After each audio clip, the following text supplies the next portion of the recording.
बड़ी खबर आपको बता दें कि हेमंता बिस्वा शर्मा यानी कि हेमंता सरकार की तरफ से एक बड़ा फैसला किया गया है। बड़ा फैसला दरअसल ये किया गया है कि अब बिना एनआरसी आधार कार्ड नहीं बनेगा, प्रॉपर डॉक्यूमेंट्स चेक किए जाएंगे और जिन लोगों के पास डॉक्यूमेंट्स नहीं होंगे उन पर एक्शन भी लिया जाएगा। इस पर आप इस रिपोर्ट को देखिए।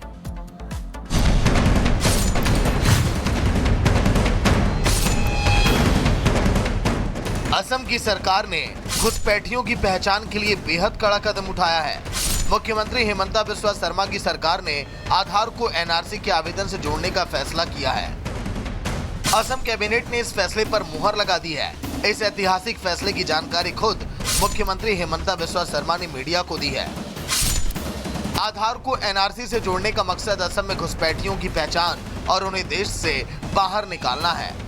असम के मुख्यमंत्री हेमंता बिस्वा शर्मा की तरफ से कि कोई भी व्यक्ति यदि उन्होंने एनआरसी के लिए अपील नहीं किया था, एनआरसी में अर्जी नहीं डाला था, तो वो अभी आधार कार्ड नहीं निकाल पाएंगे। बहुत सारे लोग ऐसे असम में अभी भी है जिन लोगों के पास आधार कार्ड नहीं है, तो वही यदि कोई घुसपैठिया यदि आकर के आधार कार्ड निकालने की कोशिश करेंगे तो वो नाकाम रहेंगे, क्योंकि एनआरसी के अर्जी के बगैर आधार कार्ड यहाँ पर नहीं लाभ कर सकेंगे।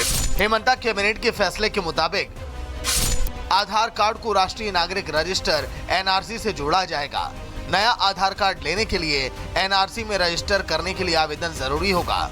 अगर एनआरसी में आवेदन नहीं है तो आधार का आवेदन भी खारिज कर दिया जाएगा। असम की सरकार ने इस फैसले को लागू करने के लिए एक ब्लूप्रिंट भी तैयार कर लिया है, जिसके तहत अब से राज्य सरकार का सामान्य प्रशासन विभाग आधार आवेदकों के सत्यापन के लिए नोडल एजेंसी होगी। इसके अलावा हर एक जिले में एक अतिरिक्त जिला आयुक्त को वेरिफिकेशन के लिए तैनात किया जाएगा। आपको बता दें कि असम में घुसपैठ एक बड़ी समस्या बन गई है। दावा किया जा रहा है कि घुसपैठ की वजह से असम के कई जिलों की डेमोग्राफी तक बदल गई है, जिसका असर वहां की संस्कृति और राजनीतिक हालात पर हो रहा है। असम में दशकों से बांग्लादेशी और रोहिंग्या घुसपैठी अपनी जड़ जमा रहे हैं। फर्जी कागजों के आधार पर सरकारी योजनाओं का फायदा उठा रहे हैं, जिन्हें बाहर निकालने के लिए सरकार लगातार कोशिश कर रही है। घुसपैठ की वजह ही असम में एनआरसी का एक अहम मुद्दा है। हेमंता सरकार भी अपने राज्य में पूरी तरह से इसे लागू करने की कोशिश कर रही है। असम में आधार को एनआरसी से जोड़ना एक ऐतिहासिक फैसला साबित होगा, जिससे असम के मूल निवासियों और घुसपैठियों का अंतर करना आसान हो जाएगा। Bureau report, Republic Bharat.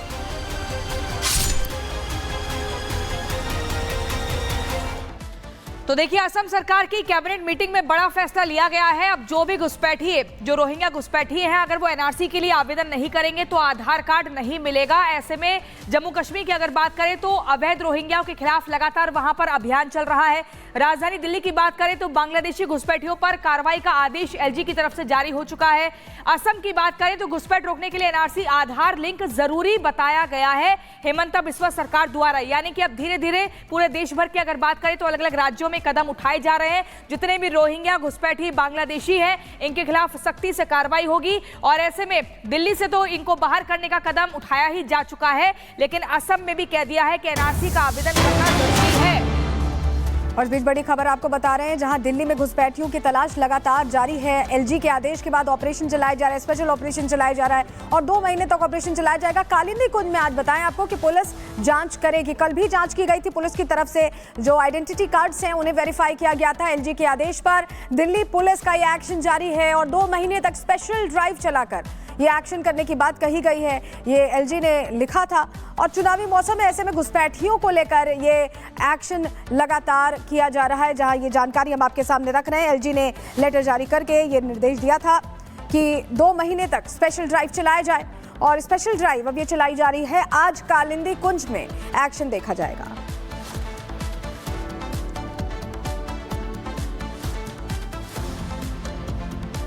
तो एलजी के आदेश पर दिल्ली पुलिस ये एक्शन कर रही है। कालिंदी कुंज के स्लम एरियाज में पुलिस जांच के लिए पहुंचेगी। तो वो एरियाज जहां कहा जा रहा है कि घुसपैठियों ने अपना ठौर ठिकाना बना लिया है, वहां पर ये एक्शन जारी है और 2 महीने तक स्पेशल ड्राइव चलाई जाएगी। लेकिन असम को लेकर जो हमने आपको जानकारी दी, इसी से जुड़ी है।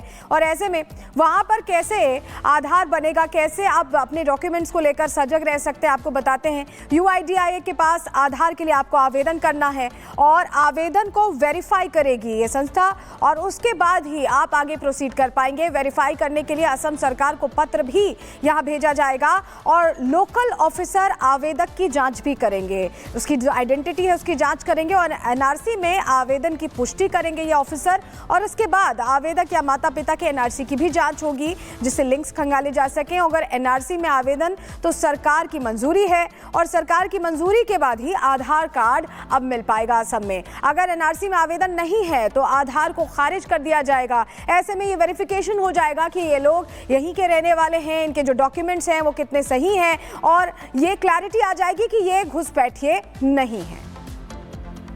तो असम में कैसे बनेगा आधार, ये आपको सलोनी बता रही थी, लेकिन आधार पर हेमंता का फैसला क्यों, आपको ये भी बता देते हैं। राज्य में घुसपैठियों की पहचान के लिए सटीक कदम इसको माना जा रहा है। इसके अलावा असम में बांग्लादेशी और रोहिंग्या की घुसपैठ लगातार बढ़ती जा रही है, एक बड़ी समस्या वहां की सरकार के सामने। जी हाँ, आधार होने से घुसपैठिए खुद को मूल निवासी बताते हैं और इसी वजह से लगातार घुसपैठिए लगातार बढ़ते हुए नजर आ रहे हैं और वहां पर कानून को लेकर के भी एक बड़ा सवाल खड़ा होता है। एनआरसी से राज्य के मूल निवासियों की पहचान का भी काम किया जाएगा, इसलिए हेमंता बिस्वा शर्मा की सरकार की तरफ से कैबिनेट मीटिंग की गई। कैबिनेट की मीटिंग के बाद एक बड़ा फैसला यहां पर किया गया है और ये बड़ा फैसला फिलहाल हेमंता बिस्वा शर्मा की तरफ से किया गया और इसको लेकर के बाकायदा प्रेस कॉन्फ्रेंस करके जानकारी भी दी गई थी। और इसलिए हम आपको बता रहे हैं कि आधार पर हेमंता का फैसला क्यों ज्यादा महत्वपूर्ण है। महत्वपूर्ण इसलिए क्योंकि घुसपैठियों की संख्या लगातार बढ़ते हुए नजर आ रही है और ऐसे में लगातार हम देख रहे हैं कि क्राइम भी वहां पर बढ़ रहा है और इसी को लेकर के अब सरकार का यह बड़ा फैसला है। और इससे पहले हमने आपको यह भी बताया कि आधार कैसे बनेगा।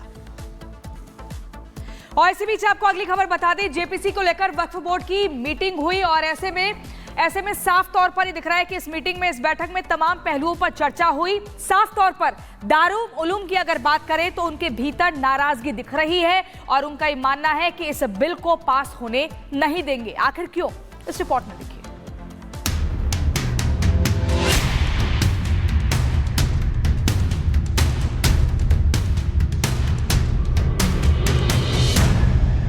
वक्फ पर जेपीसी का मैदान तैयार, पर तकरार अब भी बरकरार। वक्फ बिल संसद में पेश होने के बाद से ही जेपीसी की टेबल पर लंबित पड़ा है। एक के बाद एक बैठकें हो रही हैं, लेकिन अब तक सभी दल एक मत नहीं हो पाए। वक्फ बिल संशोधन को लेकर बनी जेपीसी की बैठक हुई। बैठक में दारुल उलूम देवबंद का प्रतिनिधिमंडल भी शामिल हुआ। प्रतिनिधिमंडल ने वक्फ बिल को खारिज कर दिया। मीटिंग में मौलाना अरशद मदनी ने करीब 2 घंटे तक अपनी बात रखी।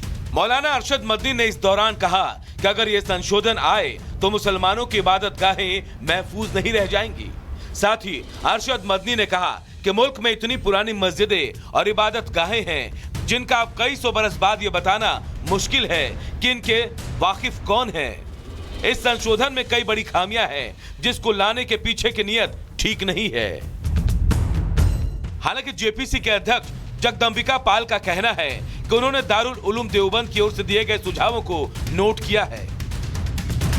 कमेटी में दारुल उलूम देवबंद आया और उसको हम लोगों ने जेपीसी में इसलिए बुलाया था कि एक देवबंद का जो दारुल उलूम है